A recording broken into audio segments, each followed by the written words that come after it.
Last video में हम लोगों ने increasing returns to the scale explain किया है। आज हम लोग decreasing returns to the scale जो है वो एक्सप्लेन करेंगे कि decreasing returns to the scale का क्या मतलब है। चलो जरा इसके मीनिंग को देखें, उसके बाद example, causes and then explain करेंगे। Okay, decreasing returns to the scale बोलता है कि if the output increases in a lesser proportion than increase in inputs then law of decreasing returns to the scale operative होगा।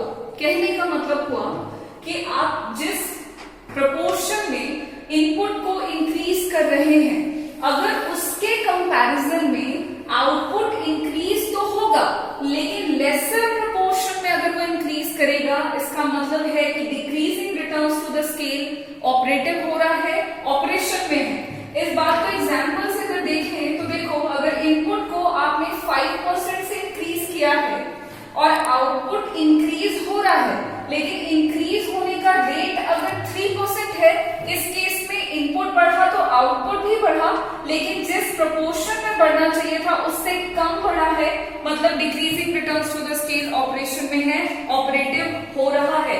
इस बात को example से अगर हम समझे, इसको एक्सप्लेन करें अगर हम, तो एक्सप्लेनेशन के लिए we are again taking the isoquant curve, जो आपको लास्ट वीडियो में बताया था कि हम लोग आइसोपॉन कर्व्स की मदद से इस लॉ को प्रूफ करने वाले हैं। यहाँ पे ये जो आपको 3 कर्व नजर आ रहे हैं, Q1, Q2, Q3, ये आइसोपॉन कर्व्स हैं जो कि प्रोडक्शन के लेवल को एक्सप्लेन करते हैं। यहाँ पर हमने माना हुआ है कि आउटपुट जो है हमारा वो फंक्शन है सिर्फ 2 इनपुट का, that is labour and capital. 2 ही क्यों? क्योंकि 2 ही एक्सेस है, 2 से ज्यादा नहीं शो कर सकते हैं। यहाँ पे देखेंगे एक्स एक्सिस पे हमने लेबर लिया है जिसे हम एल से डिनोट कर रहे हैं, और वाई एक्सिस पे हमने कैपिटल लिया है जिसे हम के से डिनोट कर रहे हैं। अब देखोगे कि कैसे हमारा इनपुट जो है वो इंक्रीज हो रहा है, और उसके रिस्पॉन्स में हम देखेंगे कि आउटपुट का क्या इंक्रीज है, और फिर पता करेंगे कि क्या decreasing returns to the scale operative है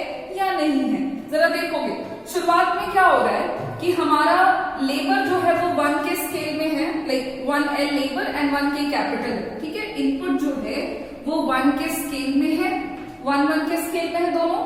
अब प्रोड्यूसर पॉइंट ए पर है जो कि आइसोपॉन कर्व Q1 पर है, और आउटपुट कितना प्रोड्यूस हो रहा है, तो वो हो रहा है आपका 10 यूनिट्स, ठीक। अब देखोगे कि 1 के स्केल में हमारा इनपुट काम पे लगा हुआ है, आउटपुट का जो प्रोडक्शन है वो 10 यूनिट्स है। अब क्या है, हम अपने इनपुट को इंक्रीज करेंगे, बढ़ाकर देखेंगे, और हमें अपने दोनों इनपुट को बढ़ाना है क्योंकि हम लॉन्ग रन में हैं। अब यहाँ पर हमने लेबर को 1L से बढ़ा के कर दिया है 2L, और कैपिटल को भी 1 के से इंक्रीज करके कर दिया है 2 के। तो क्योंकि पहले प्रोडक्शन का स्केल 1 का था, अब चूंकि हमने अपने दोनों इनपुट को बढ़ाया हुआ है, देन प्रोडक्शन का स्केल बढ़ के कितना हो गया, 2 का। प्रोड्यूसर पहले पॉइंट ए पर था जो कि आइसोपॉन कर्व Q1 पर है, अब प्रोड्यूसर मूव करेगा अपवर्ड पॉइंट बी पर जो कि आइसोपॉन कर्व Q2 पर है।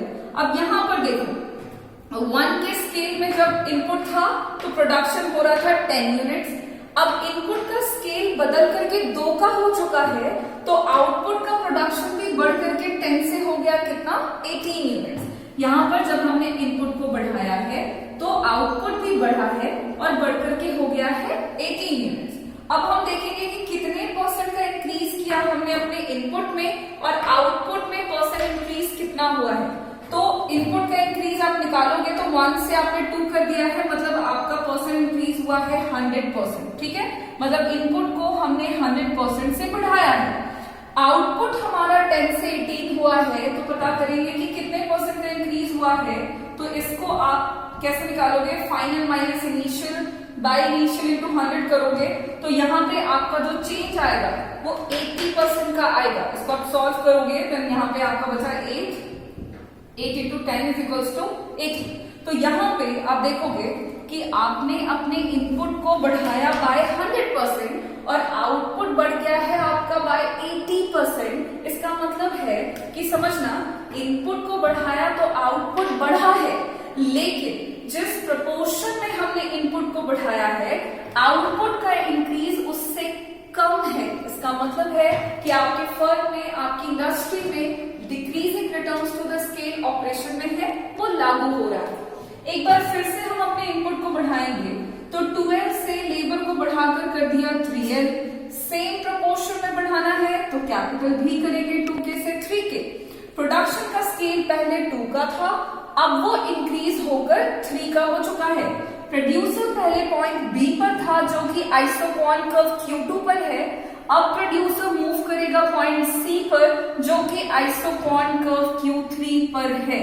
ठीक, अब देखो यहाँ पे हमने प्रोडक्शन के इनपुट का जो स्केल है वो बढ़ाकर 2 से कर दिया है 3 एंड आउटपुट का प्रोडक्शन 18 यूनिट से बढ़ के 24 यूनिट हुआ है, तो आउटपुट आपका 18 से 24 बढ़ा है। एक बार फिर से जब हम परसेंट चेंज निकालना चाहें तो यहाँ पे 2 से जब 3 में इंक्रीज किया है तो परसेंट चेंज हुआ है आपका 50% से, और यहाँ पर हम आउटपुट का इंक्रीज जब देखेंगे कि 2018 से 24 में परसेंट चेंज कितना है, तो वो आपका आएगा 33.33।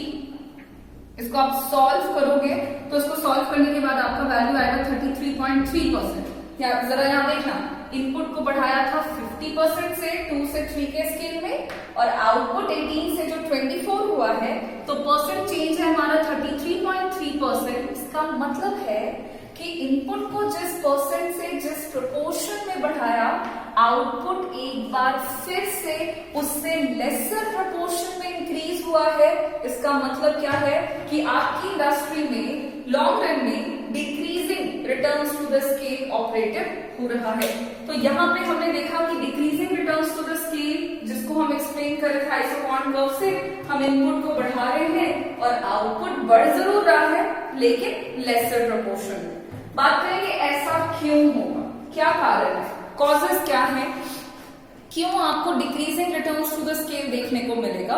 तो उसके पीछे का जो सबसे पहला रीजन है वो आपका इंक्रीजिंग रिटर्न्स वाले से सेम है, that is indivisibility of factors of production. Same चीज है, समझेंगे यहाँ पर। कुछ फैक्टर्स ऑफ प्रोडक्शन आपके ऐसे हैं जिनको हम डिवाइड नहीं कर सकते, ये हमने लास्ट वीडियो में करा हुआ है, ठीक है, जिनको हम टुकड़ों में नहीं बांट सकते हैं। अगर 4 चीज बनानी है तो भी उतना ही इस्तेमाल करना है, 40 चीज बनानी है तब भी पूरा इस्तेमाल करना होगा। तो डिक्रीजिंग रिटर्न का ये कॉज कब हो जाता है, जब देखो कुछ फैक्टर्स ऑफ प्रोडक्शन को हम टुकड़ों में नहीं बांट सकते हैं, तो क्या है कि जब धीरे धीरे प्रोडक्शन का प्रोसेस बहुत एक्सपैंड होने लगता है, बहुत ज्यादा बढ़ने लग जाता है, तो उस केस में क्या होता है कि अब प्रोडक्शन की नीड भी बढ़ने लग गई है। मतलब कहने का है कि आउटपुट का जो प्रोडक्शन है अब उसको और ज्यादा जरूरत है कि आउटपुट और ज्यादा प्रोड्यूस हो।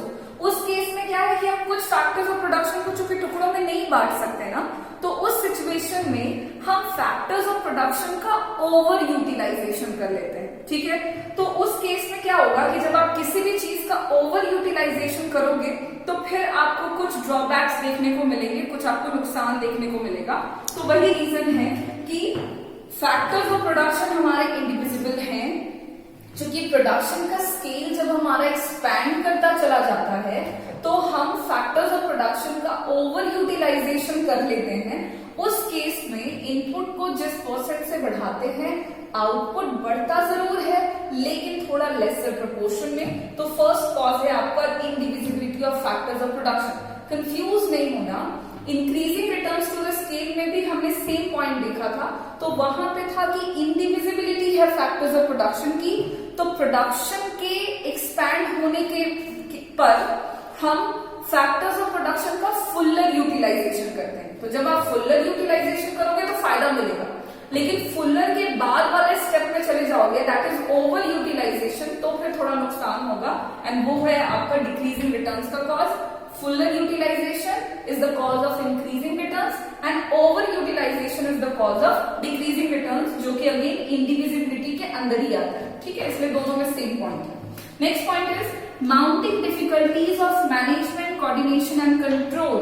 कहने का मतलब हुआ कि बिजनेस जैसे जैसे बढ़ता चला जाता है, ठीक है, तो उस सिचुएशन में क्या होता है आपका कि धीरे धीरे जब आपका बिजनेस और एक्सपैंड होता चला जाता है, देन आपका जो प्रॉब्लम है, डिफिकल्टीज है, वो डे बाय डे इंक्रीज होने लगता है। किस तरह की डिफिकल्टीज, तो related to management, coordination and control, मतलब पहले एक इंडस्ट्री के मालिक थे, अब बिजनेस इतना बढ़ गया कि एक और इंडस्ट्री का सेटअप कर दिया है। आप मालिक इकलौते ही हैं, पहले आप एक इंडस्ट्री को अच्छे से मैनेज कर पा रहे थे, क्योंकि बिजनेस और एक्सपैंड होता जा रहा है। पहले आपके अंडर 4000 लोग काम कर रहे थे, चलो आप उनको मैनेज कर पा रहे थे, ठीक है। अब क्योंकि आपका बिजनेस और एक्सपैंड हुआ है, आपने एक और इंडस्ट्री का सेटअप किया, आपके अंदर 4000 लोग और आ गए काम करने के लिए, अब टोटल 8000 लोग हैं। तो पहले जो प्रॉब्लम थी मैनेजमेंट की वो थोड़ी कम थी, क्योंकि बिजनेस का स्केल एक्सपैंड हो रहा है, तो मैनेज करने से रिलेटेड, कोऑर्डिनेट करने से रिलेटेड एंड जो कंट्रोल है आपका ओवर द एम्प्लॉइज, वो धीरे धीरे और आपके लिए प्रॉब्लमेटिक होता चला जा रहा है। तो उसके कारण भी आपको डिक्रीजिंग रिटर्न्स देखने को मिलता है कि इनपुट को जिस प्रोपोर्शन में बढ़ा रहे हैं, क्योंकि मैनेज कर पाने में थोड़ी मुश्किल हो रही है, तो उस केस में इनपुट को बढ़ा रहे हैं, आउटपुट बढ़ रहा है, लेकिन थोड़ा सा लेसर प्रोपोर्शन में बढ़ रहा है, क्योंकि बिजनेस एक्सपैंड हो रहा है और उसके साथ ही साथ हमारी difficulties related to management, coordination and control भी एक्सपैंड हो रही है। अगला जो कॉज है that is diseconomies to scale. Diseconomies to scale का क्या मतलब है? तो लास्ट वीडियो में हम लोगों ने देखा था इकोनॉमीज टू स्केल, उसका मतलब था कि बिजनेस जैसे जैसे एक्सपैंड होता है तो जो बेनिफिट मिलता है उसे हम इकोनॉमीज टू स्केल कहते हैं।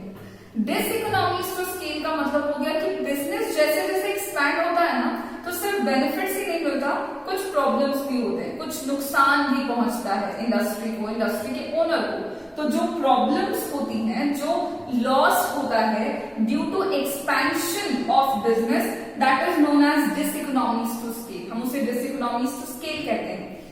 इसके अंदर जैसे कि आपका क्या हो रहा है कि बिजनेस बहुत ज्यादा बढ़ रहा है, तो आपके जो रिसोर्सेज हैं, चूंकि बिजनेस बहुत बढ़ रहा है, तो जो रिसोर्सेज हैं अब आप उनका फुल्लर यूटिलाइजेशन कर चुके हो, क्योंकि बिजनेस और बढ़ रहा है तो और जरूरत है, अब आपका बिजनेस बढ़ रहा है, रिसोर्सेज उतने नहीं बढ़ रहे हैं, देन आपके रिसोर्सेज जो है ना वो धीरे धीरे एग्जॉस्ट होते जा रहे हैं। तो उस केस में क्या हो रहा है कि आपको थोड़ी डिफिकल्टी हो रही है, आपको थोड़ी लॉस सहने पड़ रहे हैं, थोड़ा प्रॉब्लम हो रहा है। सिमिलरली आपको मैनेजमेंट से रिलेटेड और साथ ही साथ आपके फर्म में, आपकी इंडस्ट्री के जो भी फैक्टर्स ऑफ प्रोडक्शन है, अच्छा एग्जॉस्ट हो रहा है का मतलब समझ लोगे, लाइक अब आपका लैंड है, आपकी बिल्डिंग है, मशीनरी है, क्योंकि आप उसका ओवर यूटिलाइजेशन आप कर रहे हैं, बिजनेस बहुत बढ़ चुका है आपका। उस केस में क्या होगा कि वहां पर आपको कई तरह के एक्स्ट्रा खर्चे जो है वो उठाने पड़ेंगे, क्योंकि मशीन है या कोई भी चीज है वो धीरे धीरे उसकी घिसाई होती चली जाती है, तो उसकी क्वालिटी जो है वो थोड़ा बहुत डेप्रिशिएट करता जाता है, देन आपको प्रॉब्लम्स फेस करने पड़ रहे हैं। तो डिसइकोनॉमीज टू स्केल मतलब हो गया कि बिजनेस के बढ़ने से इंडस्ट्री को, के ओनर को कुछ लॉसेस सहने पड़ते हैं, और वो भी रीजन है कि इनपुट को जिस प्रोपोर्शन में बढ़ाएंगे आउटपुट बढ़ेगा, लेकिन लेसर प्रोपोर्शन में बढ़ेगा। तो यहाँ पे हमने देखा हुआ है ये कुछ कॉजेज हैं आपके decreasing returns to the scale के। हमने यहाँ पर decreasing returns to the scale explain किया, मीनिंग देख लिया, एग्जाम्पल हो गया, एक्सप्लेन किया विद द डायग्राम, परसेंट में देखा हुआ इंक्रीमेंट, एंड देन हमने उसके कॉजेज पे बात कराया। अब हम लोग देखेंगे नेक्स्ट में constant returns to the scale का क्या मतलब है, और उसे भी हम सेम तरीके से एक्सप्लेन करेंगे और उसके कॉजेज पे चलेंगे, ठीक है। Thank you.